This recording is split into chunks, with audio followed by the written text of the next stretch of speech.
ሰላም እግዚአብሔር ቤተሰቦች እንደምን ዋላችሁ? እግዚአብሔር ስሙ ከፀሐይ መውጫ እስከ መጥለቅ በፍጥረት አንደበቱ የተመሰገነ ይሁን። ዛሬ የምንማማረው ታኅሳስ 6 ዓመታዊ ክብረ በዓል የቅድስት አርሴማ የዓመታዊ ክብረ በዓል ለምን ይከበራል በሚል ነው። እናታችን ቅድስት አርሴማ የተወለደችው ከአባቷ ከአባ ቴዎድሮስና ከእናቷ አጥናስያ ነው። የተወለደችውን በጾም በጸሎት በሱባኤ በስለት ነበር። እናታችን ቅድስት አርሴማ እናትና አባቷ ገና በልጅነቷ ነበር አባትና እናቷ ገድላትን እያስነበቡ ያሳደጓት። ብዙዎቻችን የመጽሐፍ ቅዱስን ገድል፣ የሙሴን ገድል፣ የአብርሃምን ገድል፣ የዮሐንስን ገድል፣ የቅዱስ እስጢፋኖስን ገድል እያነበብን ስላላደጉ መናፍቅ አሕዛብ በእምነታችን ደካማ ሆነናል። እናታችን ቅድስት አርሴማ ግን በዚህ በገድል ተምራ እያደገች ስለነበር ዓለማዊ ነገር ገድፋለች። የክርስቶስን ፍቅር ገድፋለች። በነበረችበት ዘመን መናፍቃን አሕዛብ ስለነበሩ እናታችን ቅድስት አርሴማ ቤተሰቦቿ እንዳትሰናከል በማሰብ ገድላት ላይ አተኩራ እንድትማር ይገፋፋት ነበር፣ ያስተምራት ነበር።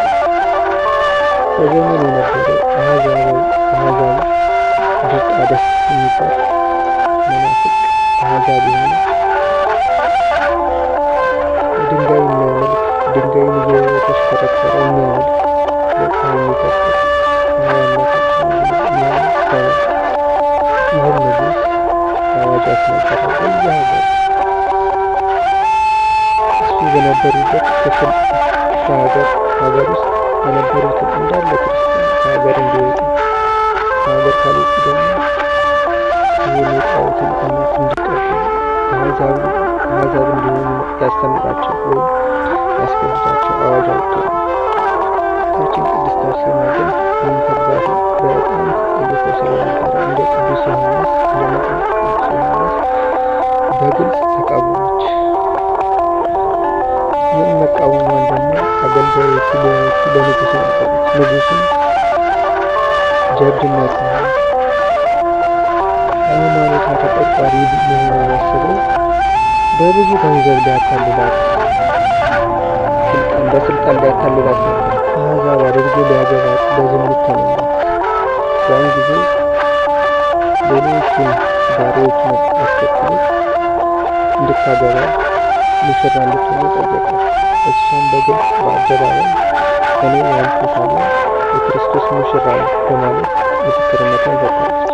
ይህን ቃል አሕዛብ መናፍቅ ጎሰኞች ሲሰሙት በጣም የሚቃጠሉበት ቃል የክርስቶስ ሙሽራ ነው። እስቲላቸው የክርስቶስ ሙሽራ ነው ያንተ ወርቅ ያታልለኝ፣ የክርስቶስ ሙሽራ ነው ያንተ ስልጣን ያታልለኝ፣ የክርስቶስ ሙሽራ ነው ያንተ ስንዴ አያታልለኝም በማለት በሃይማኖቷ ቆማለች። እንደ ቅዱስ ጴጥሮስ ጸንታ ቆማለች። ያን ጊዜ በግልጽ ክርስቲያኖች እንዳለ ሰብስበው እንዲሰቃዩና ከተሰቃዩ በኋላ እንዲታረዱ እንዲሰዉ አድርጓቸው። ከዚህ ውስጥ ቅድስት አርሴማ አንዷ ነበረች።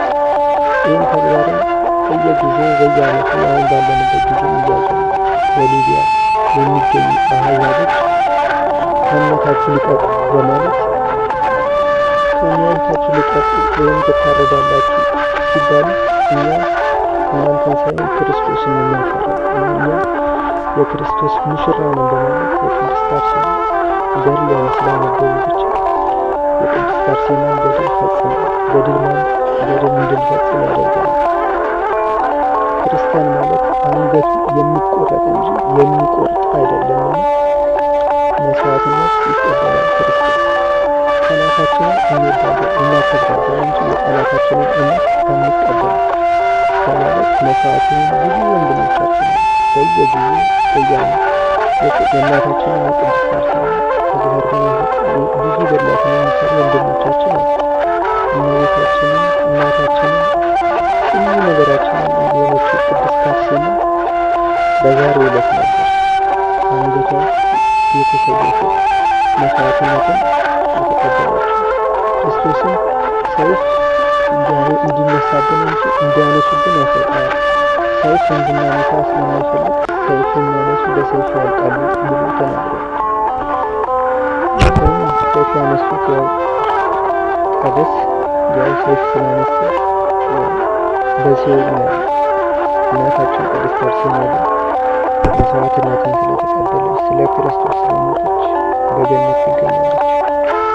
እንደ ቅዱስ እስጢፋኖስ መስዋዕትነትን ስለተቀበለች የጽድቅ አክሊል፣ የጸጋ አክሊል፣ የመስዋዕትነትን አክሊል ተቀበላለች እናታችን ቅድስት አርሴማ። በዛሬው ቅድስት አርሴማን መውደድ ማለት እንደ ቅድስት አርሴማ ተጋድሎ መፈጸም፣ ስለ ሃይማኖት መቆም፣ በየቦታው ሲገደሉ ካህናት ሲገደሉ፣ ቄሶች ሲገደሉ እያዩ ዝም ማለት አይደለም። ስለ እነሱ ድምፅ ማቆም ያለው ቅድስት አርሴማን የሚወድ ሰው መስዋዕትነትን ስለ ክርስቶስ መቀበል ክርስቶስን